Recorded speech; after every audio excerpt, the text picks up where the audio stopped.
Well, what's going on, everybody? My name is Jason. Welcome to Redfish Bluefish, Saturday morning here in the shop. Really appreciate you guys showing up, deciding to hang out with me for the next hour or so. You could tell from the title of the live stream, we're going to get into some cool plant stuff this time. I thought I'd take an opportunity to show you guys, well, actually I was carving out quite a few, pardon me, quite a few different plant species to share with you.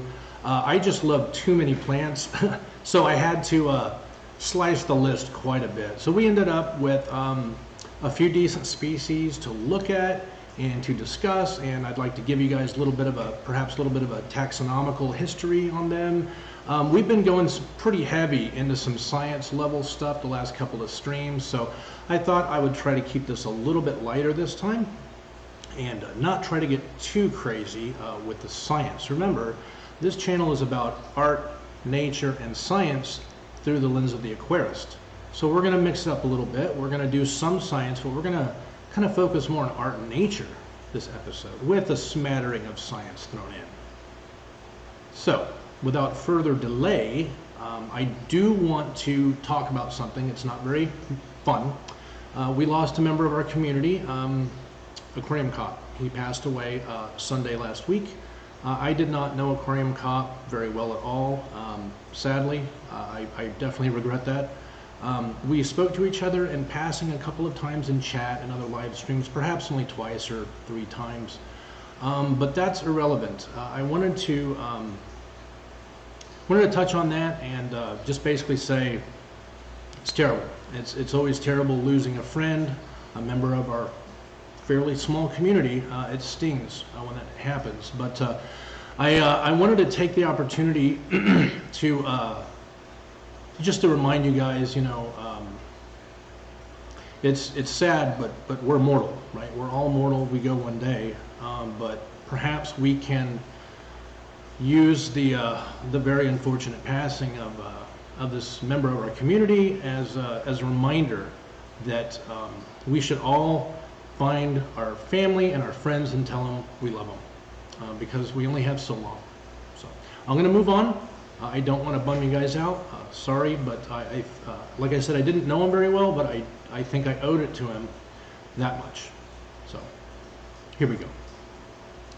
So this episode, we are going to get in talking about what was a long list. This was like almost 20 plants, right? But I had to cut it down to like 6 plants. Oh, before I move on, guys, let me ask you, and first let me apologize. Last live stream, something was going on with this mic. Pardon me. With this microphone, it was really overdriven. It sounded very weird. Can I get a quick audio check from you guys before we continue? Can you let me know if you can hear me okay? Do I sound overdriven? Is the audio too hot on the microphone? Please let me know. And I will hold, because there's like a 30-second delay. It takes you guys 30 seconds about to hear what I say. So I'm gonna hold here and wait until I hear back. We've got a lot of cool people in chat. HC Aqua, Danikin, Pew Fishstone, Pep, S, Shauna OTD, Natural Aquariums, Tiffany, White, man. Thanks so much, guys, for coming by. Let me know if the audio is okay. Paul Soltero is saying I'm hissy. Uh-oh, yeah. It sounds like we might still have some audio problems going on. Yeah, I'm not sure what's going on with that. Is this any better? Did it just get better at all, or? Yeah, I may have to replace this microphone with a better solution. So with that said, I apologize for the audio this time. Hopefully you guys can make out my words. Let me know if I need to move closer to the mic or further away, that sort of thing. And yeah, as what people keep saying, EJ Fish is 76, saying audio's okay, but background noise. Yeah, I don't get it. I really don't get it. Let me see if there's something else that's going on in this computer. No, there's only actually one, I believe, active mic right now. Go in here and see if I can clean it up. Oh, you know what? I think I just figured it out, guys. Here we go. How's this? Is this any better? There should be a lot less hiss on this now. Is it really overdriven? Does it sound overdriven now, or is it a lot better? I'm sorry for the I'm sorry for the delay in this live stream, but I really want to get the audio right. Otherwise, what was the point? Yeah, it should be better now, guys, so let me know.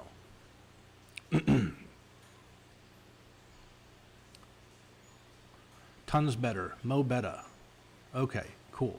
Oh, Filigree Aquatic says worse. Oh, sorry, Filigree. I can't win today, man. We're just going to push on ahead, and hopefully you guys can make me out. Make out my words. There we go. Wow.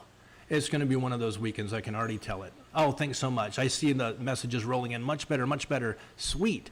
Thank you. Yes, I, in fact, did have the incorrect microphone selected. Oops. So, mystery of last live stream's cruddy performance has been solved. So, without further delay, guys, I'm going to jump in and do this episode's Top 10 Early Bird Shout-Out. Yes, you know it, and hopefully you love it. Every episode, I start broadcasting at 10 a.m. Pacific. I always sign on from here on out at 8 a.m. Pacific. And whoever's first in live chat is number 1, number 2, number 3, and so on. So before, it was all over the place. There were really no rules. So there are rules now. At 8 a.m. local, that is to say 2 hours before I stream, I begin broadcasting my stream. There we go.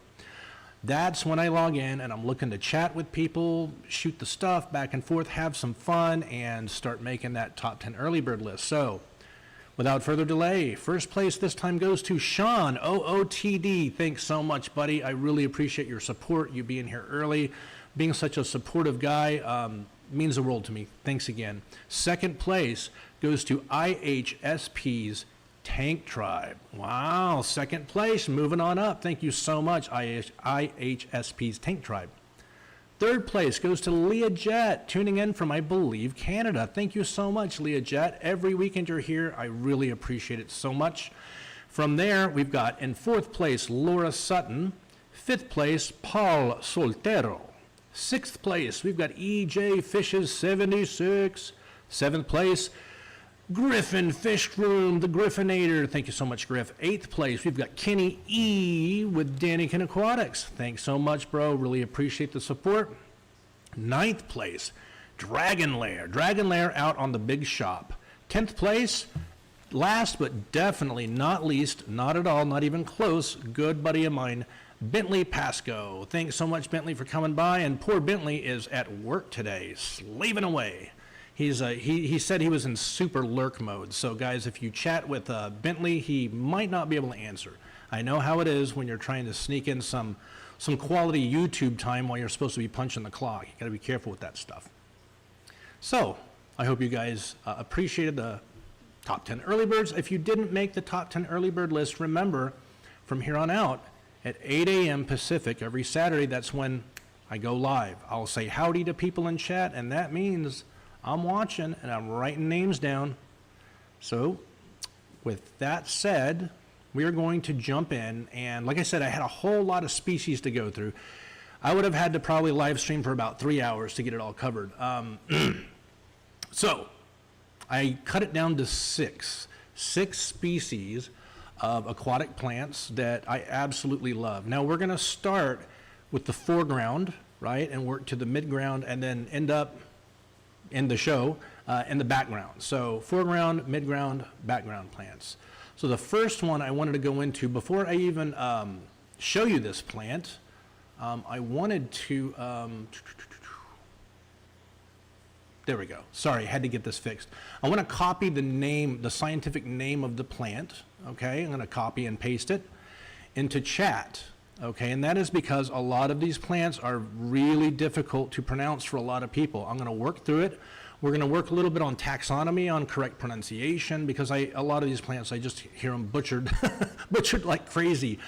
So without any further delay, this is the very first plant, one of my favorite plants. I absolutely love it. Here we go. All right, guys, here you are looking.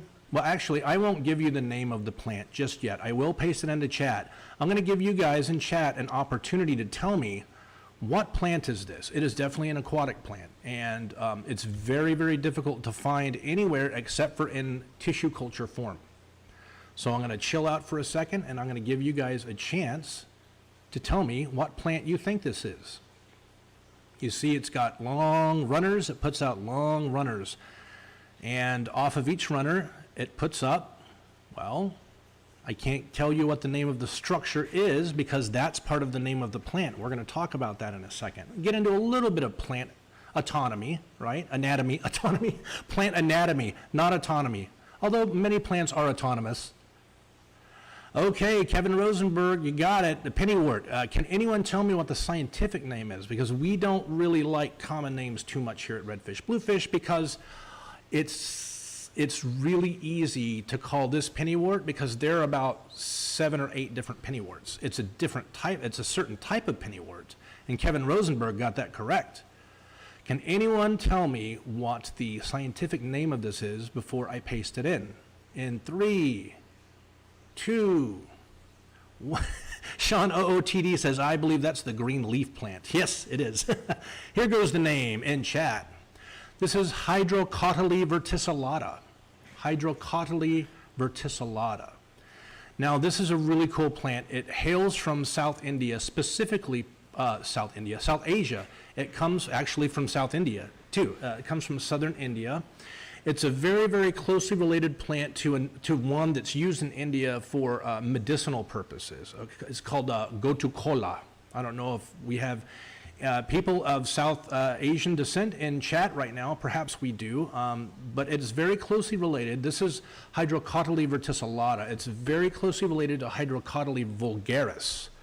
Hydrocotyle vulgaris is in fact Gotukola, right? And that's used in traditional South Asian, especially Indian medicine, traditional medicine, as a diuretic. Apparently, it's a very, very good diuretic to use. I'm not sure how they process it, but it's highly sought after and actually quite expensive to buy in bulk for medicinal purposes in India. So, what can I tell you about this plant? It is a member of the Aralaceae family. Okay, the Aralaceae family is primarily a species of woody shrubs and trees. Okay, it's got about 1,500 species in the family. So it's a huge family. It's got a lot of plants in it. And oddly enough, the strange thing about this plant is, again, most of the plants in Aralaceae, I have to be careful because sometimes I fumble over the pronunciation myself. Oddly enough, just about all the plants in Aralaceae are woody plants, not aquatic plants, but this one is. So really interesting plant. Now I want to mention something about the name. Remember before I said I didn't want to give you the name right away or tell you, I'm sorry, I didn't want to tell you what the long stem-like structure is. Well, I totally forgive you for calling the organ that the leaf is attached to. You could be easily forgiven for calling it a stem. It's really not a stem, okay? That is a hydrocotyle, okay? So the name of the plant, Hydrocotyle verticillata. The first word, hydrocotyle, is actually the name of a plant organ, and that is the name of that long organ that goes from the base all the way up to that little umbrella-like parasol leaf. Now, talk a little bit about why do we even care that that's not actually a stem, instead it's a hydrocotyle. Well, we care because stems don't move, right? Stems don't do this. They don't move. They don't really contract and do anything. They can't move the plant. But a hydrocotyle can. Okay, I know you guys have seen this in school. You see it all day throughout your life. You've noticed that plants are photoresponsive, right? When there's a really bright light over here and the plant wants more light, it'll lean, right? It'll bend. It's doing that by way of the hydrocotyle. Okay, the hydrocotyle is filled with special cells that can contract. Okay, so what happens is when the plant's like this and the hydrocotyle is down low, the stem is up high, the hydrocotyle is down low, and the light's over here, let's say the plant needs more light. What it's going to do is it's going to contract the cells on this side of the plant, contract them together, which will bend the plant towards light. How cool is that? So I just wanted to touch on that and show you this plant, Hydrocotyle verticillata. Now, the vulgaris form, the Hydrocotyle vulgaris form, is a very large plant. It grows very, very tall. I've seen it get 12, 14 inches tall. Really not appropriate for most aquaria because they get too tall. You want to try to stick with the Hydrocotyle verticillata, which is this plant you're looking at here. Let me see if I can tell you anything else cool about this plant. It's highly prized for the fact that it does spread out in your aquarium, but it's got like a trailing, kind of like a trailing habit to it. And as it puts out new little runners, with your tweezers in the aquarium, you can easily reposition them and get it to bend around things if you like. It's a pretty cool plant. Pretty cool plant. So from there, hey, good morning, Mr. Fish Sir, and welcome to Big Tank Hank and all you people that are showing up.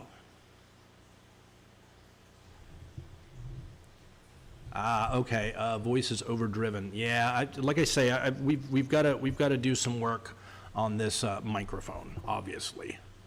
Yeah, I apologize for the audio this time, guys. So, let me move on to plant numero dos. Let's go back here. Okay, now this next plant is definitely a foreground plant. You could attach it to things and use it in the midground, or even the background. Now this is a very funky plant. Okay, and good luck trying to pronounce it. Once again, I'll be pasting the name into chat for you guys. Here's plant number 2. There we go, guys. Now this plant is called, well, actually, I'll give you guys a chance again to tell me what you think it is. It's a very, very strange moss. It is a moss. I'll give that away. It's in the Pilotricaceae family. Okay, the Pilotricaceae family. It's the family that's filled with mostly neotropical mosses, right? This plant is called Calacostella prabhaktiana. Yeah, say that 5 times real quick, standing on your head. Calacostella prabhaktiana. It's a Calacostella. Like I said, it's a member of the Pilotricaceae family. Gosh, that's a hard word to say. The Pilotricaceae family is full, absolutely chock full of tropical and neotropical mosses. So it is not uncommon to come across mosses that come from the Calacostella genus in Florida and all over the place. Any kind of temperate, humid, tropical region, you are going to come across mosses in this genus. Now, let me go on ahead and paste the name into chat, just in case you guys care. Maybe you don't. There you go. That is the name, Calacostella prabhaktiana. Now, why do I love this moss so much? Well, first of all, it's beautiful. But second of all, well, actually, first of all, why do I think it's beautiful? You see each little individual, what you would call a stem. Well, mosses don't have stems, they have filaments, right?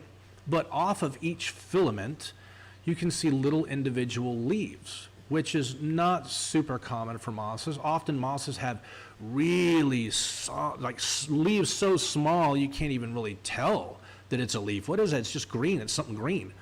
Now, why I really like this moss is that it will always grow down away from light. Always. It will always grow downward away from light, which I have never come across a moss that grows like that. Really weird moss. Now you can see in this photograph that I borrowed, this moss is glued clearly all over the top of it looks like what's the word I'm looking for? Piece of wood, a branch. Oh my gosh. I've had a week, guys, I'm sorry. It looks like it's been glued all over the top of a branch. And as you can see, usually it starts out really small. These are available only in tissue culture form. I've never seen it available any other way. Now, with that said, it will always grow downward away from light. And what you'll notice about this moss is that as it grows downward away from light, of course, it'll eventually start to get too far away from light for its own good. And what you'll see is it'll grow down, and then it'll start curving up. It'll start curving back up, which is a really strange growing behavior. Right? It's amazing that it's such a successful plant given that it likes to grow away from a light source. That's very strange.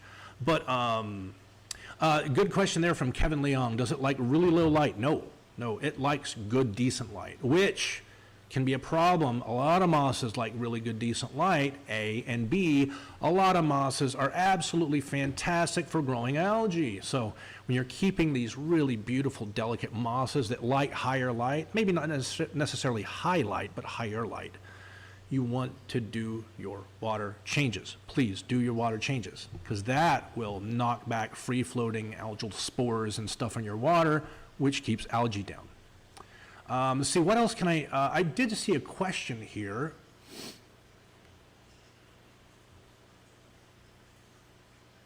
We got a question from Passionate Fruit.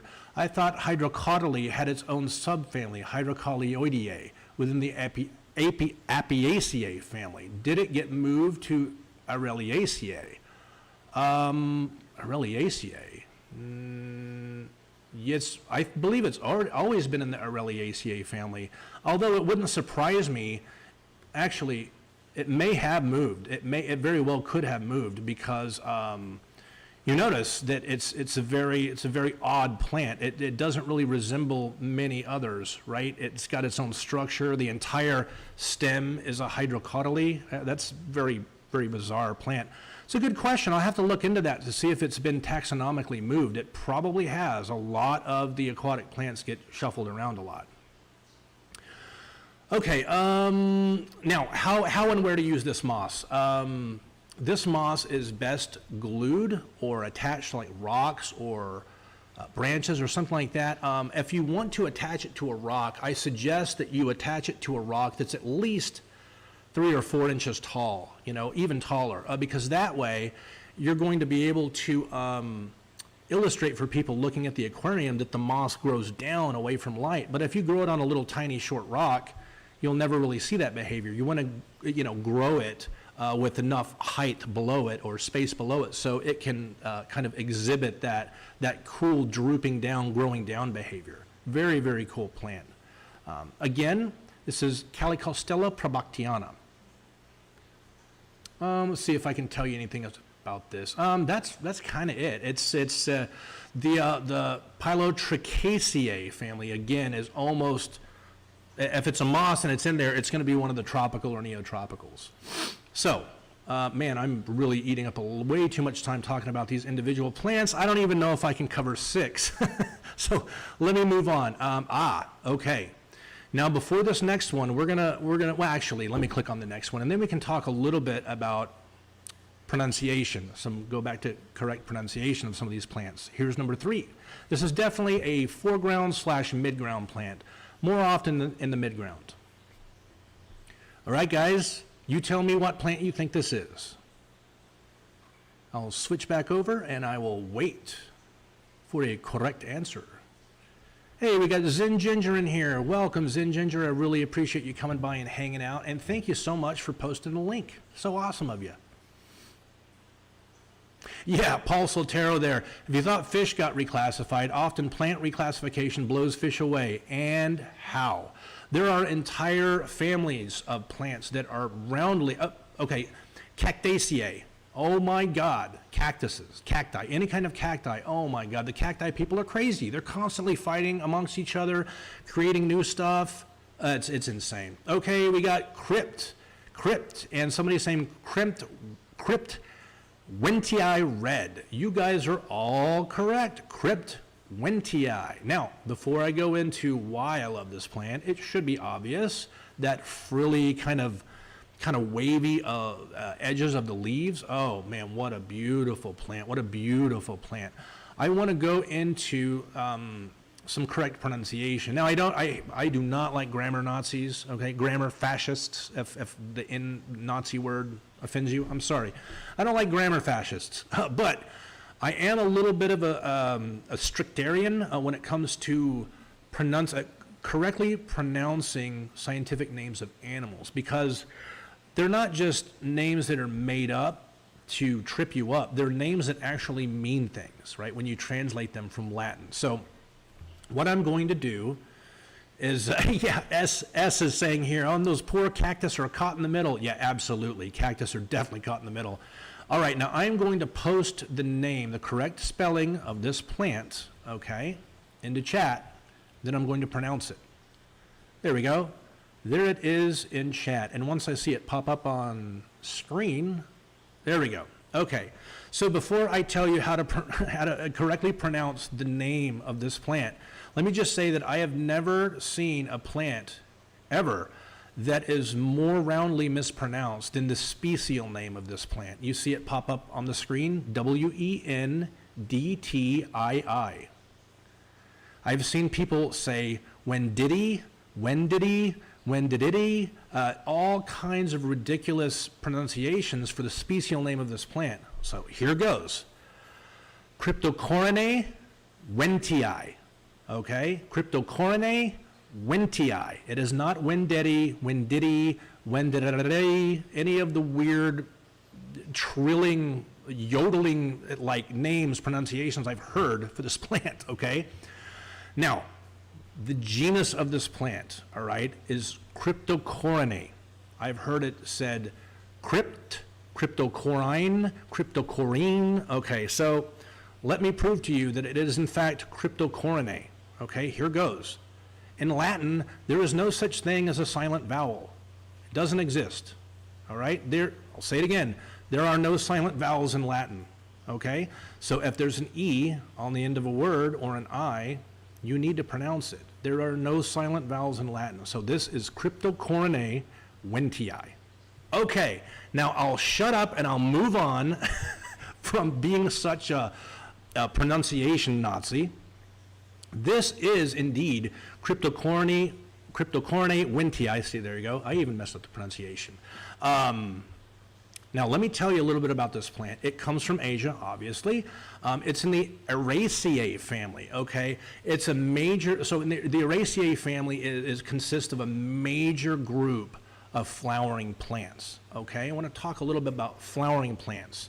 Another word for flowering plants are angiosperms, okay? No, I'm not being nasty or silly and making up rude names.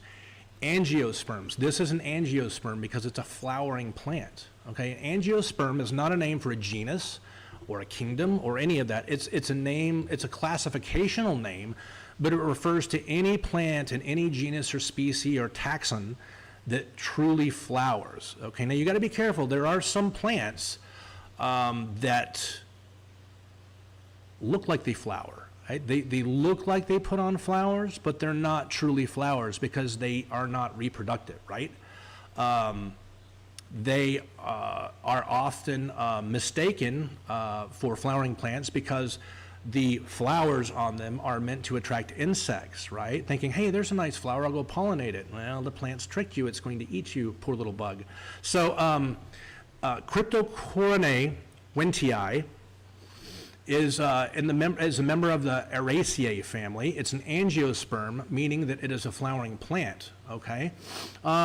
Something cool about this plant is the flower on it is always, well, how can I explain it? I had some notes that I took here.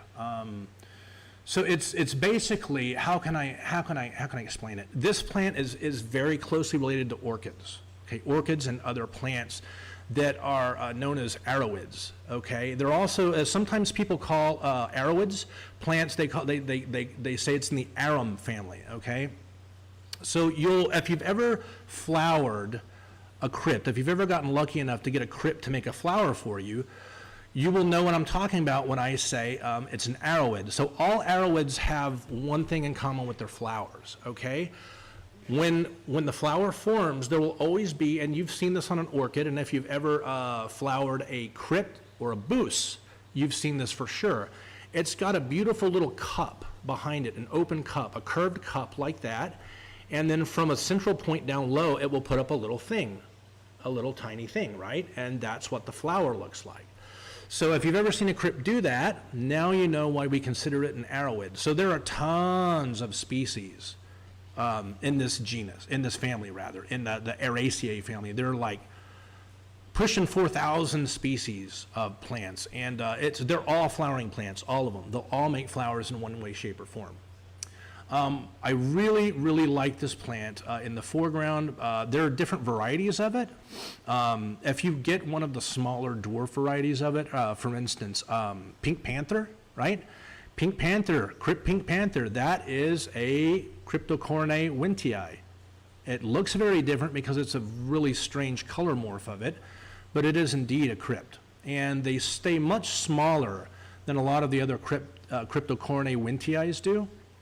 So definitely if you have a Pink Panther, you're probably going to be better off using it up front in the foreground of your aquarium. Now, if you have a green gecko, which is another variety of Crypt wendtii, or green, or Crypt wendtii red, any of those are going to be slightly larger. They're not massive, but they will get slightly larger, so you might want to place those in the midground as opposed to the foreground. But no, this is an absolutely fantastic plant. It's not, there we go, fantastic comment from Paul Soltero. Anubias flowers the same way. Absolutely, Paul, absolutely. So those little strange flowers, the cup flower like that with a little guy in the middle of it, you know that you're dealing with an aroid not only because it has a flower shaped like that. There are other flowers that are kind of shaped like that, but they are not aroids. Now here's how you tell the difference. The aroid will always attach to a very strange looking stalk, very smooth looking stalk that doesn't have any segments or anything in it. That's called a spadix. So if you see that curved kind of cut flower with that little guy in front of it, and it's connected to a lily-like or like an orchid-like very smooth stem, you know that you're dealing with an aroid, for sure. Okay, so let's move on from there. See if I've missed anything. No, I think we pretty much covered it. I really like this plant. It's a fantastic shape. That the ruffle that it gets in the edges of its leaves are unmistakable. When you see that in a crypt, you're dealing with wendtii. For sure, you're dealing with it. So let's move on. Looks like we have 42 people in here, and from what I can see, 28 thumbs ups. Thanks so much, guys. I really appreciate the support. Now, selection number 4 is definitely going to be ones. This is going to be easy for you guys, super easy. But I didn't want to be lame and skip over the plant just because it's very, very common. This plant is utterly fantastic to use in virtually every aquascape. Here we go. Do you guys see what this is?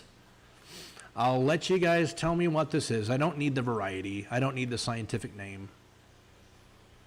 Go on ahead and jump in, guys, and let me know in chat what plant you think this just might be. While I take a sip of my Joe. And a puff of my electronic nicotine supplier.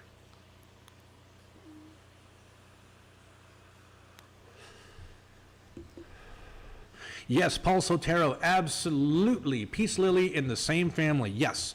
Do me a favor, guys, use Wikipedia sometime. Just look up a plant, right? And Wikipedia will always list the genus, or the family, sorry. Pay attention to the family. Families are super important. When you say, oh, this is in the mallow family, or this is in the same family as the, I don't know, nightshade. There we go, there's tomato family, right? You will start to notice that all the plants in these families have these crazy similarities. And you're like, yeah, they do look a lot alike. Well, duh, they're in the same family. And then you're going to start learning about the family. And then from there, oh man, the world's your oyster. You can actually start easily identifying, walk into a field and say, this is monoecious, this is dioecious, bilateral symmetry on the flower, this has got to be an X. Trust me, you can do it. Anyone here can learn how to do that. Okay, I'm going to jump into chat and see who's got it. Ooh, look at that. Paul Soltero, Java Fern. You got it. Java Fern, Java Fern, Java Fern. You guys got it. This is Java Fern. Not only is it Java Fern, this is the needle leaf variety of Java Fern. Now, the scientific name of this is Microsorum pteropus. Okay, it's got a P on it. P is PT, always makes the T sound. So this is Microsorum pteropus variety needle leaf. Oh, this is a member of of a crazy genus of, a crazy family of plants known as the Polypoideaceae. Polypoideaceae family, okay? It is a family that contains only ferns. Only ferns. There are almost 1,700 species in it, okay? So a little bit of trivia, guys, before I talk to you about why I love this plant so much. What makes a plant a fern? And if you don't know, just say, I don't know, I don't got any idea. Just what makes a plant typically a fern? There are a couple things that make it a fern. Yeah, it's not just what family is it in. Well, duh, that's cheating, right? Well, what makes a plant a fern? We were just talking about angiosperms, right? Any plant that flowers is an angiosperm, right? Do ferns flower? No, they don't. They do not. Oh, look at that. Paul Soltero got it first, and man, close second by the Zen ginger. Spores. Yes, that is the number one thing that differentiates ferns from other plants. They're chlorophyllc, right? They're green. They need light. They don't flower. They never flower. They don't flower at all. They almost exclusively reproduce by sporulation. Okay, if you ever get a fern and you flip it over and you see a bunch of weird yellow things on the underside of it, don't throw it away. That's not infected by insects or anything. That's where its spores come from. That's how it reproduces. Now, another way that ferns also reproduce, now it's less common than spores. Java fern is a fantastic example of this. They also reproduce by fragmentation. Yes, by chop, like giving it the chop or getting broken, or sometimes they asexually reproduce by growing little tiny babies off of their edge margins. And that's what Java fern likes to do. That's actually how it reproduces. So, if you've ever seen a Java fern, needle leaf or trident or whatever, who cares, any kind of Microsorum, pteropus, right? If you've seen an edge on the leaf look like it's growing little tiny baby leaves off of it, it is. That's what it's doing. It's making a baby. And sooner or later, that baby will fragment and come off the plant and sink down and hit the substrate, and then start using its epiphytic, like, you guys have seen roots on a Java fern. It doesn't really have roots. It has an epiphytic, like an epiphyte structure that's basically a rhizome with these really gnarly Brillo pad looking tendrils that come out of it, and those are highly adaptive to grab onto hardscape and to keep the plant anchored. When the little baby comes off, it's going to fall down. It basically rots off the margin of the parent plant, and it falls right down, and it'll anchor onto whatever it attaches to. So one of the reasons why I really love this plant so much, the needle leaf Java fern specifically, is obviously you guys can see it's a very full bushy plant. However, each individual leaf is very, very thin and delicate looking. It's a very durable plant. It can take a whole lot of abuse. Now, please don't abuse them just to be cute, but it really can take a whole lot of abuse. Java ferns can. Why this is so useful? Well, really three reasons really. A, it's really full, so it takes very little of it to B, fill in spaces, right? B is because A, it's really full, and B, it's great at filling in negative empty spaces in an aquarium. And C, remember what I said, it's an epiphyte. It doesn't have roots. It doesn't feed from its roots at all. It's a water column feeder, totally, right? So you can plug it, you nudge it into little places, kind of nudge it in between two, stones, or a stone and a piece of wood, or you can even super glue a rock to the bottom of its epiphyte, of its roots, of its rhizome, and you can just drop it in an aquarium, and the weight of the rock will cause it to sink right down and stay in place. So it's a very, very great plant to use. In fact, it became so popular because Master Takashi Amano, may he rest in peace, really used this plant to great effect in some of his most masterpiece and some of his most masterful aquascapes that he ever did. Some of the most fantastic ones he ever did really had very little going on, just a lot of fantastic stones and wood, and very, very carefully placed needle leaf java fern.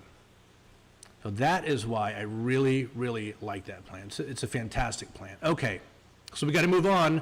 We've got 2 more to go, guys, and I don't know if I'm going to make it. The next one, I'm not going to give you the name. We'll see if you guys can guess it. Now, this is a very advanced plant, okay? Anyone who tells me you don't have to use CO2 with that plant, that person doesn't know what they're talking about. You absolutely better use CO2 when you're growing this plant. Okay, guys, here we go. What do you think it is? What do you think that is, guys? I'm going to switch over to chat and see who gets it.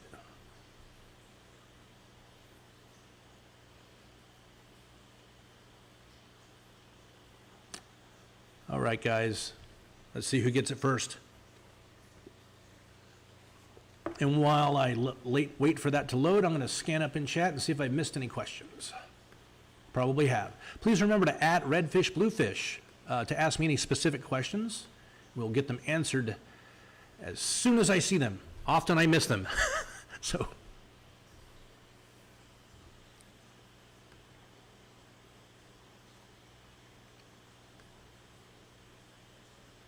Hey, we got Beantown Breakdown in here. Hey, oh, you used to be a Butcher Block and Patriot Talk. Cool. I did see one of your recent videos, and you said that you were feeling kind of under the weather. I hope it wasn't the stuff, man. I hope you're feeling a lot better, my friend. Thanks for coming by. Oh, look at that. The Zen Ginger is saying it's a pine. No, it's not. It's not a pine tree.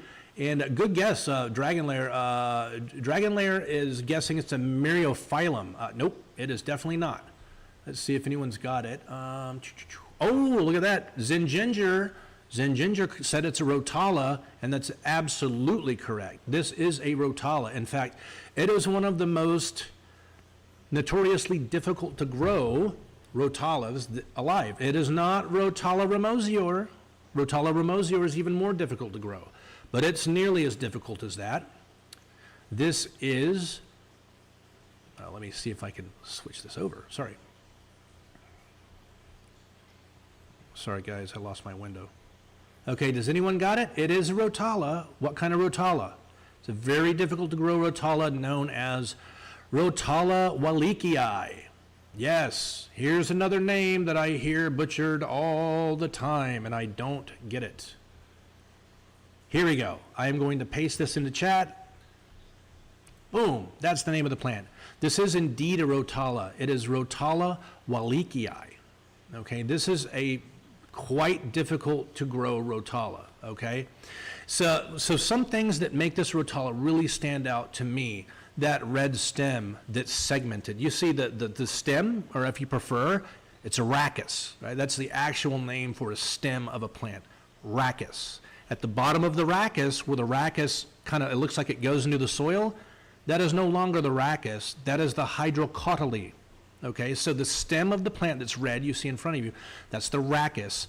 The rachis on all of these wallichii are very red, but you see where the leaves come out at each node, there's a little kind of it lightens up, and it makes there's like a little gold band around that kind of goes up where every little node is on the plant.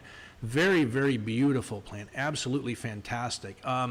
This plant comes from Southeast Asia. It likes very, very soft and acidic water. If you plan to keep this this plant in your aquarium, you had better have some CO2 ready to inject, because it will not. Again, I repeat, this will not survive in a low-tech tank. I've tried it many a time. I've tissue cultured this plant. I know very well what makes it tick and what makes it not.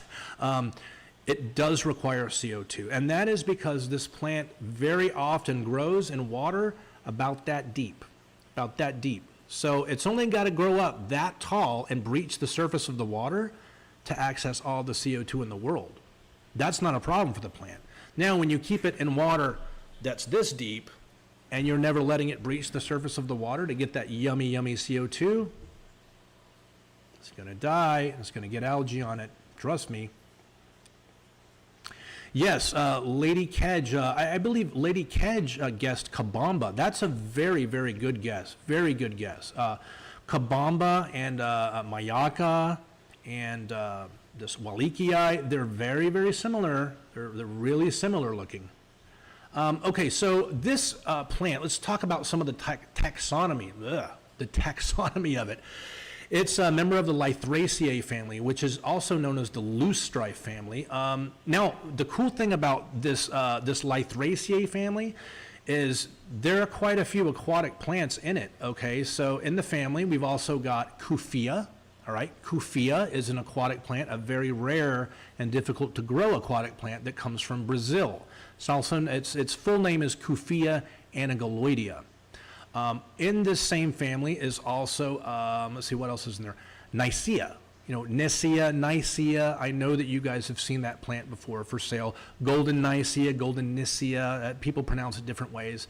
Exactly in the same family as this plant. And then one more that's in it, a plant that is not suitable at all for aquariums.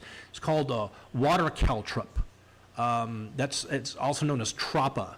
That's the species of the plant. So there are actually quite a few aquatic plants that are in this particular family. Now this plant is definitely a background plant. It grows long, it loves light, it's definitely a high light loving plant. Again, like I said, very soft water, very low carbonate, CO2 injection. Definitely need water column fertilization with this plant because it feeds very heavily from the water column. So the last plant I want to show you guys is also a background plant. It's also a stem plant. And trust me, I had so many plants to show you guys, but I barely get through 6 of them as it is. And that was number 5, by the way. So this is the last plant we're going to go into. I am going to share with you number 6, the 6th and final plant. And I'm not going to tell you guys what it is. Now, I bet you guys are going to be able to guess what this is. It's sometimes eaten. Yes, sometimes it's eaten by people. It's especially eaten in Cambodia and Vietnam. On the side, it is an aquatic plant, of course. It's known as the rice paddy plant or a rice paddy plant. Here we go. What plant do you think we're looking at there, guys? I'll give it 30 or 45 seconds.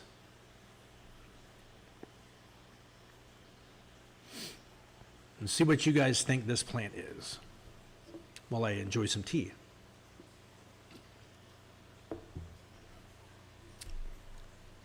See, we got 50 people in here and 41 thumbs up. That's awesome, guys. Thank you so much. Okay. So, guys, what plant do you think this is that you're looking at here? It's available in tissue culture form. It's available in non-tissue culture form. It's a very delicate plant. It doesn't ship very well. In fact, this is one of those plants that actually, if I'm telling you the truth, it ships better as a tissue culture than it does as a plant in water, like that you pulled out of an aquarium and bagged up and sent to somebody in the mail. Ooh, sometimes this plant does not travel so hot like that. You have to be careful. Chubbs Aquatics guessing Ludwigia white, close but no cigar. That's actually a pretty good guess there, Chubbs. Natural Aquarium's got it. This is Limnophila aromatica. Limnophila aromatica. Now, remember I said it is actually eaten in Vietnam and Cambodia. In Cambodia, I've spent a lot of time in Cambodia. I've been in and out of Cambodia for years. Great country. You better have life insurance, and I'll leave it there. I have seen people collecting this plant in Cambodia, Limnophila aromatica, and what they do is they put it on top of their houses. Often they'll put it on the back side of their house, like, you know, if rain comes usually from one direction, they'll put it on the other side of their house, and they leave it up there and they let it dry. They dry it in the sun and they use it as an herb. I'm not sure what they put it in, but they definitely dry it often, like hanging over like fences in their house. I've seen that. I've even seen people drying it on the hoods of their cars. Again, I don't know what they're doing. I know they're eating it, but I don't know, do they put it in a soup, a stew? I don't know. I'm not sure. In Vietnam, for sure, they cook with this a lot. Again, like I said, this plant is often found in rice paddies. Okay, so this is indeed an angiosperm. Remember, guys, we talked about angiosperms. What's an angiosperm? If it's a plant that's green, right, it's chlorophyllc and it makes a true flower, it's an angiosperm. This is definitely an angiosperm. This is a member of the family Plantaginaceae. Plantaginaceae.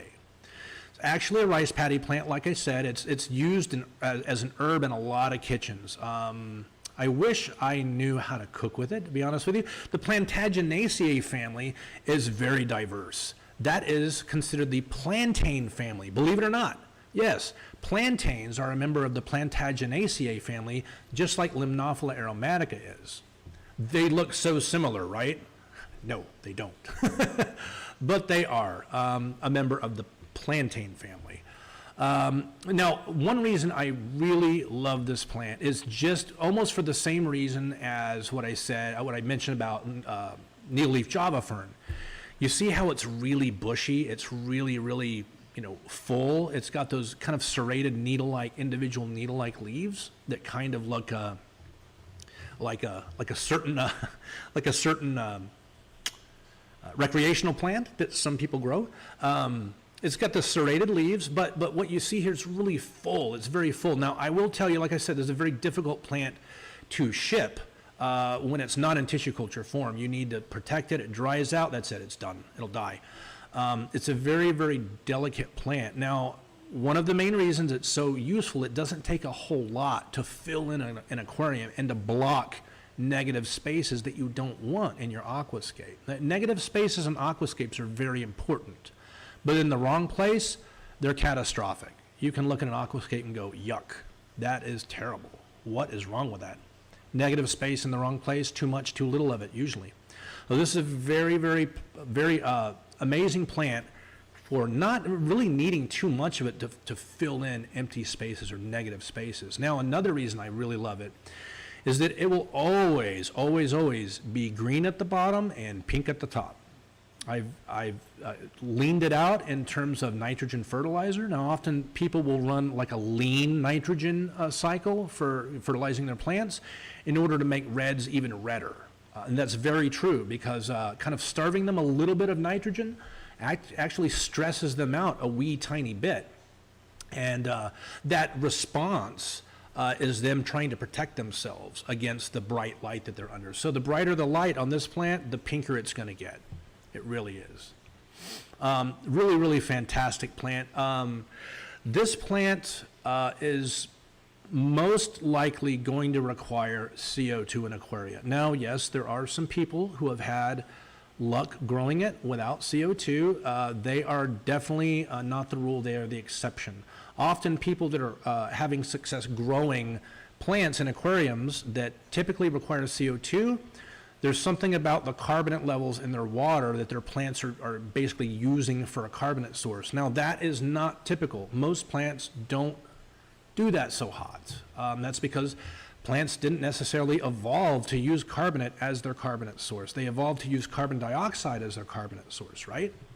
So this is a very, very easy to propagate plant. I do want to tell you, this is Limnophila aromatica. There is a mini version of it now, and it's, as you might expect, it's called Limnophila aromatica mini or mini variety. Looks exactly the same, And in my opinion, it will eventually get just as tall. The only difference is it's not as big around, it's not as bushy. So it'll take more stems of it, individual stems of it, to fill in a space. But with that said, if you're trying to keep things to scale in your aquascape, and that's very important to you, then you might want to look at the Limnophila aromatica mini variety as opposed to this regular version. And Natural Aquarium is saying, I run it without CO2, but it grows crazy fast with. I do have some hardness in my water, though. Okay, good. So you probably are having some success because the plants have learned to grow, to utilize your carbonate source for their carbonate, or for their carbon. And like I said, some plants do that, other plants not so hot. Try that with Rotala wallichii and see what happens. That plant will die and it will be a bunch of algae and you will cry because it's expensive. So anyway, guys, I think that's just about all I had for this live stream. I hope you guys have appreciated your time here and, you know, had a halfway decent time hanging out with me. My name's Jason. You've been watching Redfish Bluefish, and I am going to see you next Saturday at 10 a.m. Pacific. That's 1 p.m. Eastern time right here on YouTube. Again, guys, I say it every time. I try to remember to say it every time. Thank you so much for your love and support, and I wish you all peace, love, and happy fish keeping. Take care of yourselves. We'll see you next time.